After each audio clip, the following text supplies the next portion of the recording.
Wednesday, last night.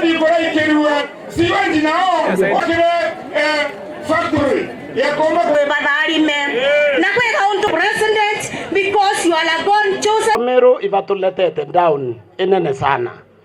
We can do it. Political competition sio uadui ama namna gani?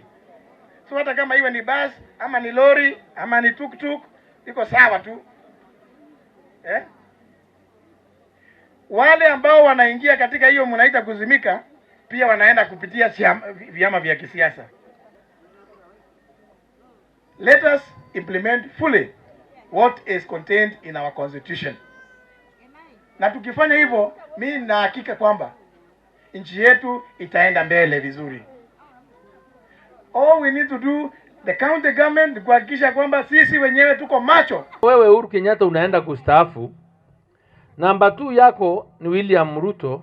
Number 3 in command and authority katika Kenya ni Justin Muturi. So that time I was arguing that now kama wewe utaenda William Ruto apande, then Muturi normally must also get to the next level. Sini sawa? And I expected President Uhuru Kenyatta to reciprocate, but it's very thankless. Ana asanti. Na tumemwachia Mungu.